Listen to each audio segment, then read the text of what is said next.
Scarlet presents.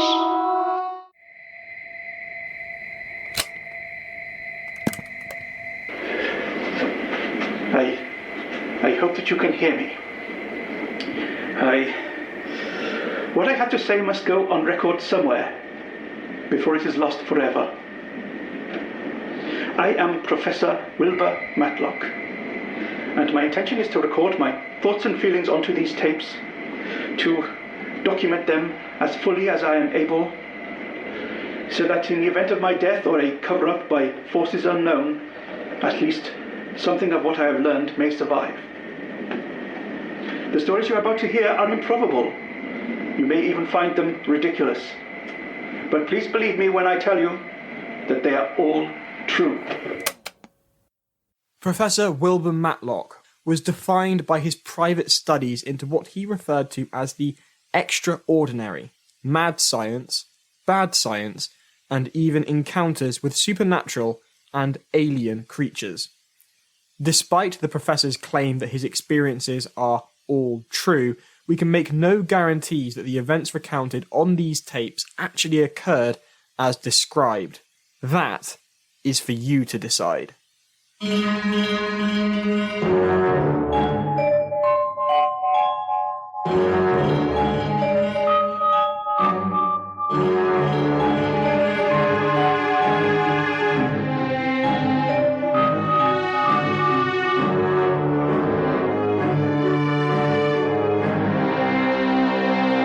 The Matlock tapes. Break on through. The following is taken from the Express and Echo, dated the 14th of September 1972. Missing student baffles police. The disappearance of a University of Exeter student over the summer has continued to baffle Devon and Cornwall police despite their best efforts.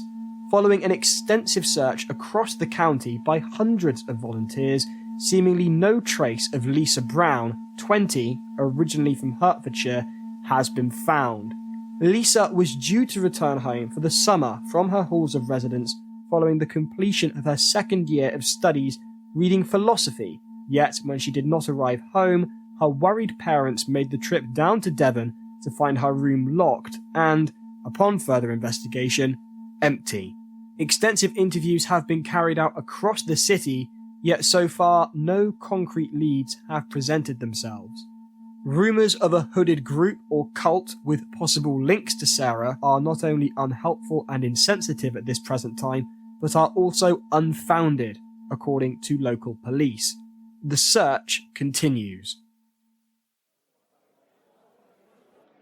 Quite frankly, miss, I wish you'd never rung me, I said to the young woman sitting opposite me as I rose from the uncomfortable chair to leave.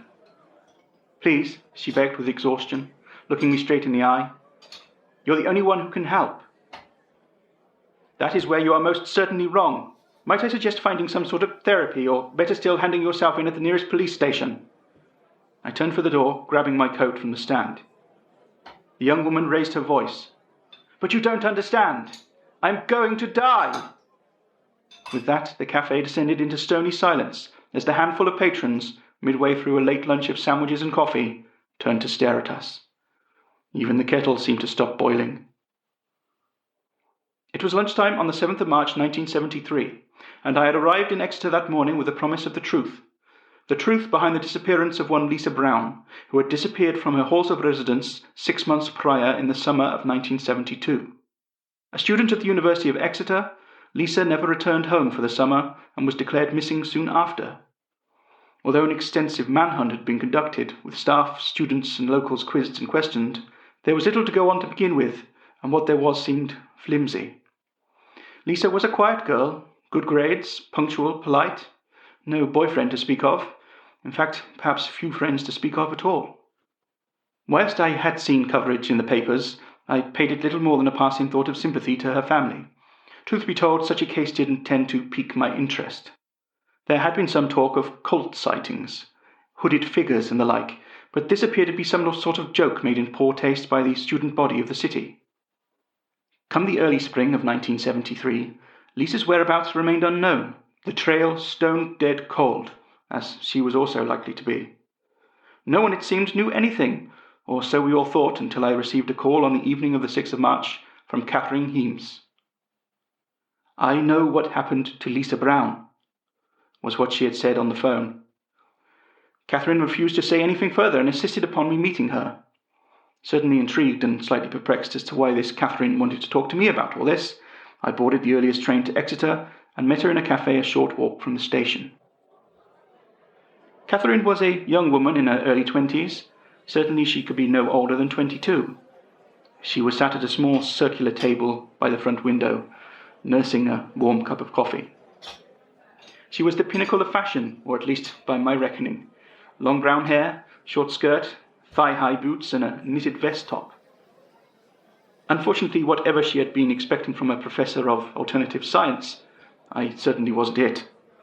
Her expression as I introduced myself was a pained grimace of embarrassment, usually reserved for a fussy mother or a drunk uncle. After introductions had been made, and I'd ordered myself a cheese sandwich and a cup of tea, Catherine lost patience. "So do you want to know what happened to Lisa Brown or not?" she whispered. "I wouldn't be here if I didn't," I replied in a similarly hushed tone. "She's dead." There was a pause, and I could see a flicker of recognition as to the magnitude of what Catherine had just told me. "She's dead, and we killed her, and now I'm going to die next." "What do you mean we killed her? Who's we? Why are you going to die?" I started, overwhelmed by the abundance of information. "We? Jack, Harry, Louise, Sylvia, Alex. Oh, and Mary. Mary was the leader, I guess." What was this? Some sort of after-school club? No, we're at university here. We were at university here. Term had finished and Mary found these dusty old books at the back of the shelf in the library. It was never supposed to go that far. It was just a stupid game. We were messing about. It was just an excuse to get wasted over the summer or whatever. Fooling around, trying stuff out, getting laid. But then it got serious. Serious? How serious? A murdered girl serious, I thought for myself as soon as I'd said it. What were all these books about? Oh, this and that. The occult. Demonology. It was then that the itch to leave began. Drug-filled uni-sex club gets ideas about summoning a demon, is that it? I quickly surmised, less than impressed. Now Catherine's silence invited me to continue. And let me guess, this book of yours, did it say a summoning required a blood sacrifice? More silence. It was at this point I began to make my excuses. I didn't like having my time wasted, and I certainly didn't like murderers. "I'm going to die. They're dead. They're all dead. It got Jack first, then Louise, then Alex. Now Harry and Sylvia. It's got them all. It's coming. It's coming for me. Don't you get it? I'm next." Catherine pulled out a scrap of newspaper, pushing it into the palm of my hand. "Please, Professor, you have to help me. I don't want to die." Her pleading would have been pathetic had it not been so tragic. As Catherine begged me to stay, tears pricked in her eyes, orbs of black as her face turned a whiter shade of pale.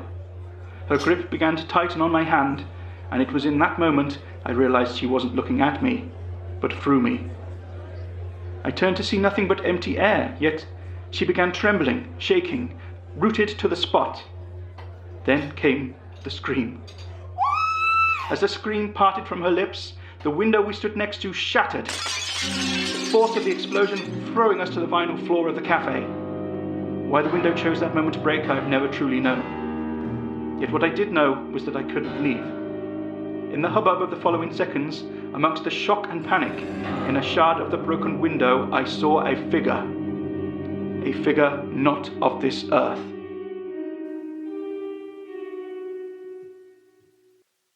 The following is an excerpt from the Bath Chronicle, dated the 16th of January 1973. Tragic death of young local. Yesterday evening, tragedy struck the city of Bath as a promising young local man was found dead on the banks of the River Avon. Harry Williams, 20, a student at the University of Exeter, was found by dog walkers just after 6 p.m. His family has been informed. No cause of death has been given, and his demise is being treated as unexplained, though police have said foul play is not suspected at this time. This casts doubt on a potential serial killing spree, with Williams, the 5th University of Exeter student, to die in unexplained circumstances in as many months. Is this thing on? Yes? Oh, good. Right then. This is Professor Wilbur Matlock. It is the evening of the 7th of March 1973. I'm in a small office space kindly donated by the staff of the University Library in Exeter for this experiment, and I am about to perform regression hypnosis on Catherine Heames in order to clearly access Catherine's living memories of the event in question. Catherine has been placed in a trance state prior to commencing this recording. Catherine, can you raise your right hand for me? Catherine has raised her right hand. Catherine, can you please lower your right hand? She has lowered her right hand. Catherine, I want you to cast your mind back to last summer. What you did last summer, the night Lisa died. Can you do that for me? Yes. Good. Now, where are you? We are in the basement of the cathedral. We are standing around the altar. We are dressed in our ceremonial robes. Who is with you, Catherine? Who is there? All of us are here. Jack Dexter, Alexander Lewis, Louise Poole, Harry Williams, Sylvia Wright, and Mary Valentine, and me. Is Lisa with you? Yes. Where did you get Lisa to come, Catherine? How did you get Lisa to come? We need a sacrifice. A full body of fresh human blood must be spilt upon the altar under the utterance of the allotted words to bring forth the being. We invited her to our pre-ritual and drugged her drink with sleeping pills. Your pre-ritual? Did Lisa take part? She couldn't make up her mind. That's why we never invited her to begin with. Jack said she was too much of a prude. She'd tell someone and we'd get kicked out. But she was so desperate to join, always following us around. That's why Mary said she would make the perfect sacrifice. I thought it was a bad idea, but Mary insisted. She talked me into it. What happens now, Catherine? How do you summon the demon? What happens to Lisa? We have removed our robes. We are in our most primal form now, ready to accept the presence of the higher consciousness, to invite the being to join us with the offer of blood. What do you mean, primal form? Are you naked? Yes. He is so big. Who's big? Have you summoned the demon already? How? Not the demon. Jack. Jack is looking at me. He's so big. Oh, I see. But the demon, Catherine, and Lisa. What happens to Lisa? Harry has carried her into the basement. He holds her over the altar. This altar, what does it look like? It is ancient stone, large, long. A pentagram is carved into it. Mary has taken the knife. Mary has slit Lisa's throat. The blood floods from her onto the stone. Harry drops her. It's happening. We're chanting the allotted words. The candles have lit themselves. I can hear the organ above. It's coming. It must be coming. But Lisa's rising. She's rising off the floor. She's upright above us. She's bleeding. She's raining blood. She's bleeding from everywhere. Her nails, her eyes, her throat, her mouth. It's happening again. My God, it can't be happening again. Catherine is now sweating profusely. Catherine, can you hear me? What has happened to Lisa? She's above us, right above our head. She's floating, screaming. It's not her voice. That can't be her. It's too horrific. It's hellish. My God, Oh, my Lord Jesus Christ! It's coming through her body. What is it? Catherine is in a near-convulsive state. Catherine! Catherine! Catherine, come back to me. Come back to me now. Catherine, you're safe. It's 1973. You're with me in the library. Catherine, when I tell you to open your eyes, you will be out of the trance. And open. What happened? Catherine is no longer in a trance state. How long was I under? A few minutes, no more than a quarter of an hour. Jesus, what did I say? I really didn't want to do that. You had to. It was the only way. Only way how? You could have just asked me. That would have risked you lying to me, or even lying to yourself. Regression hypnosis greatly reduces mental obstruction to the facts. So, it's impossible to lie under hypnosis? Nothing is impossible, Catherine. Just improbable. Would you give me a moment? This is Professor Wilbur Matlock, again on the 7th of March, 1973. Test concluded. The following is quoted directly from Devon, Its People, Places and History, Volume 1, 1500 to 1799, by Elizabeth Hicks. Witch trials rose to their highest numbers in England during the 17th century, and Devon was no exception, with the Bideford witch trials of 1682 claimed to be the last time women accused of witchcraft were executed by hanging in England, though others dispute this claim. Not as well documented, however, is the case of the rogue monks of Buckfast Lee, who claim to have discovered the voice of God.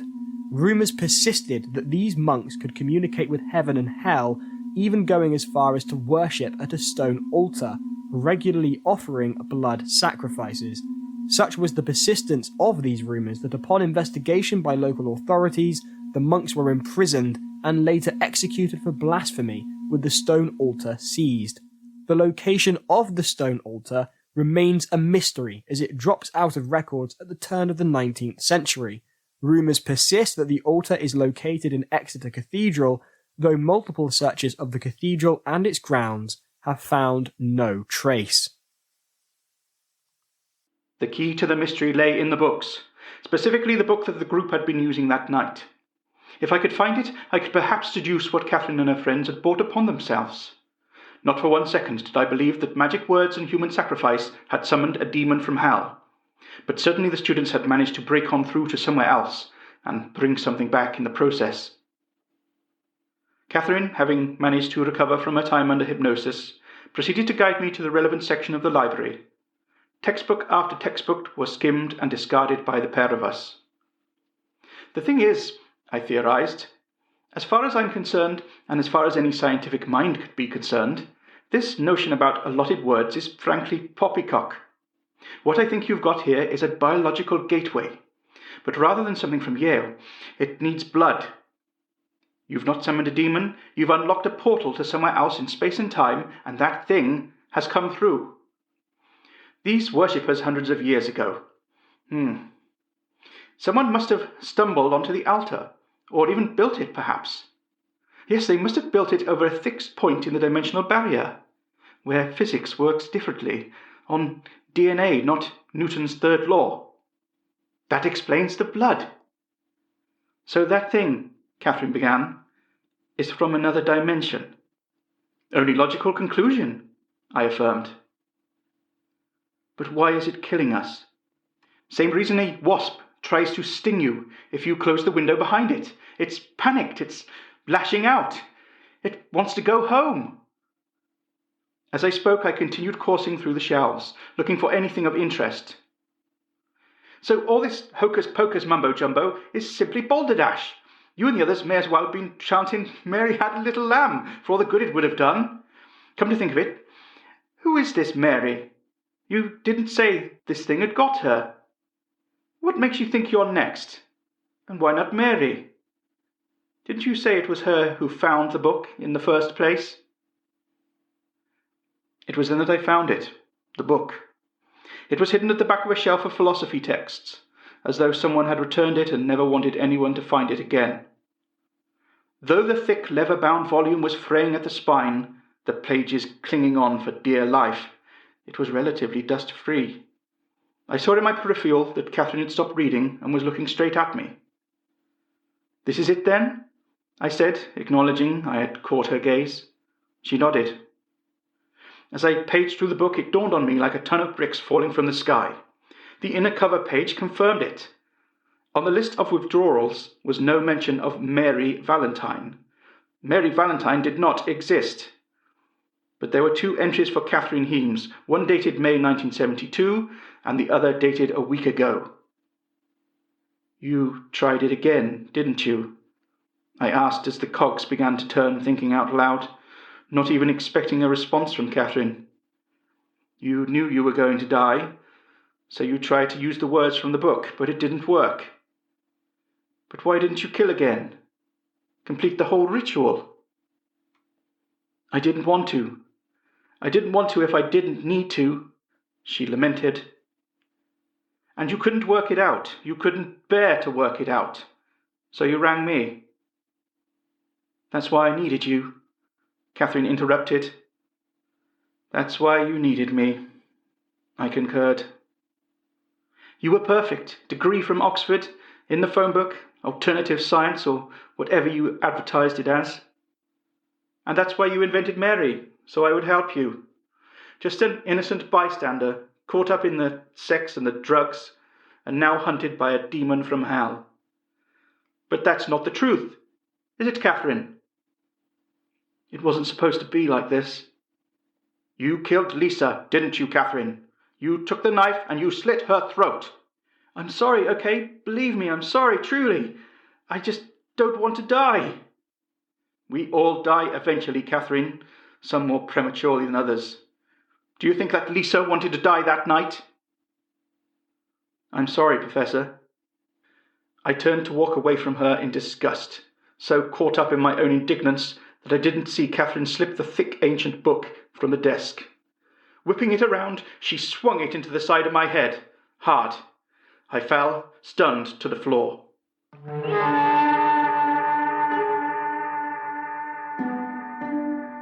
When I came to, shaken to consciousness by the concerned librarian, Catherine was gone, and so was the book.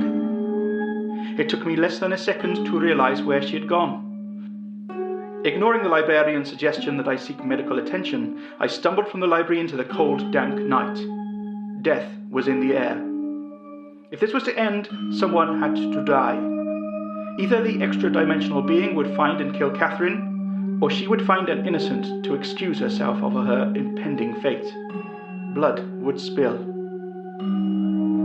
Looking to the skyline, I made my way through the orange glow of the street lamps to the cathedral, pushing open its great wooden doors, drawing my tape recorder as I went.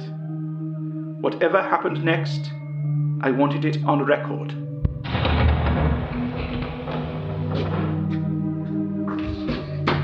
"Catherine! Catherine! Where are you? For the love of God, please let me help you! Please!" "Where?" "The basement. She'll be at the altar in the basement."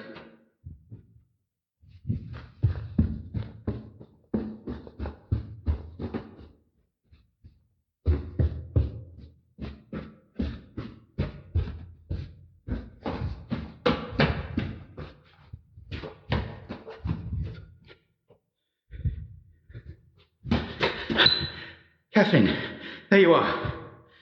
Young lady, please." "Don't you young lady me. Keep back. Don't come any closer."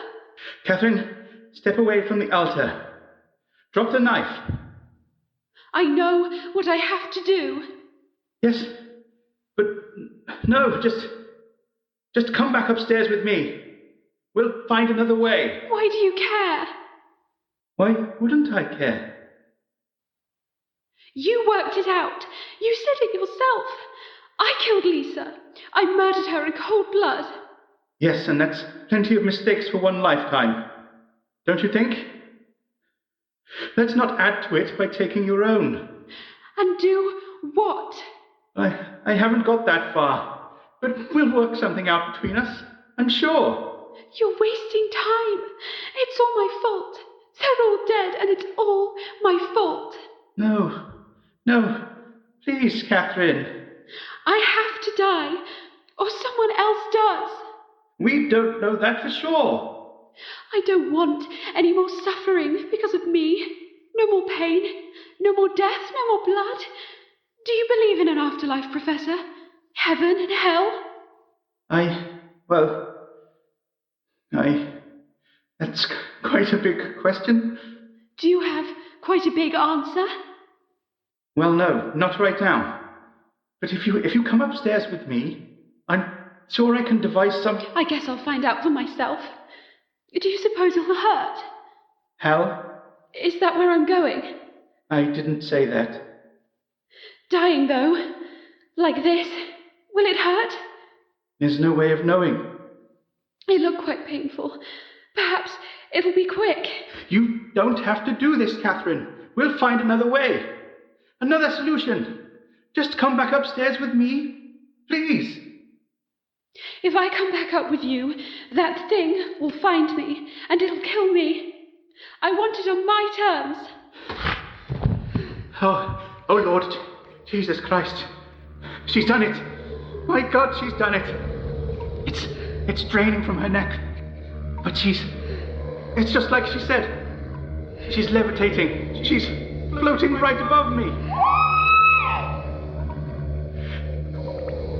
She's still alive somehow. She's still alive, my God. The blood is everywhere. Wake the candles, they lit themselves. And could you hear that? The church organ. The organ is playing itself upstairs. Catherine! She's rising. She's broken the ceiling. God.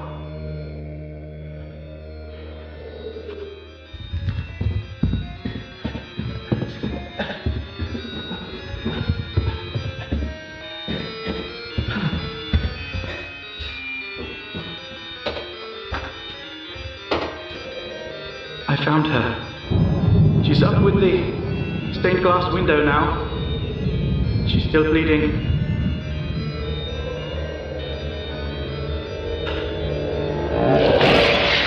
It's here. The thing. The demon.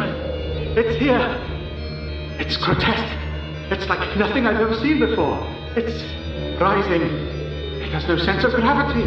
It's twisting and contorting around her. It's in her.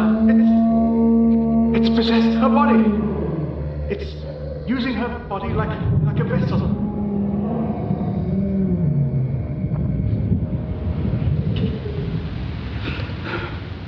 Fire. There's fire. A great column of flame has risen from the altar. It's swallowing them. It's swallowing them both.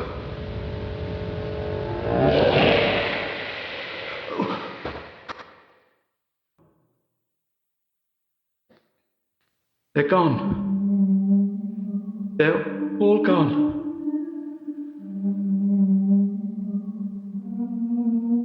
And finally, a thunderstorm resulting from freak localised low pressure in Devon yesterday evening is being blamed for the damage caused to Exeter Cathedral.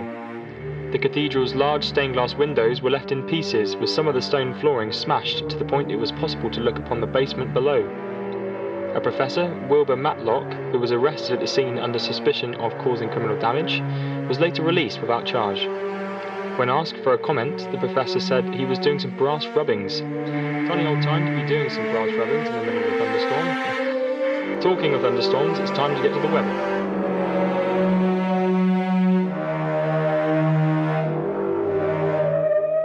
Later, I met Catherine's father, and rather than recount to him the events that had transpired, I merely told him that I was one of Catherine's lecturers, that she had wanted to start a new life, away from everyone with no contact from friends or family, and that I had helped her relocate to America. Her father seemed so lacking in surprise at this that I couldn't help but feel uneasy. Catherine's father was a very well-to-do man with a very well-to-do solicitor, and the non-disclosure agreement I was forced to sign all but confirmed to me that Catherine's family had been aware of the murder she had committed, though they were unlikely to believe the circumstances, and had ensured it was covered up by the proper authorities. That she had seemingly cut all ties and moved halfway around the world was likely a relief to them. Releasing these recordings at the present time would result in a lawsuit that would not only bankrupt me, but would likely ruin what little reputation I have. A month later, Lisa Brown was declared dead in absentia, her family never to receive closure. With the deaths of those others involved, and Catherine's own demise, the truth of those events was lost to the other side. Only I remain. Only I know. Please help us keep the work of Professor Matlock alive. Like, comment, subscribe, and share this podcast. The Matlock Tapes, Break On Through, was written and presented by Giles Cosgrove. It guest featured Charlotte Grant as Catherine Heames and Thomas Thorne as the news presenter. Musical themes were by Mr. Brown, and the series creator and producer was James Baxter.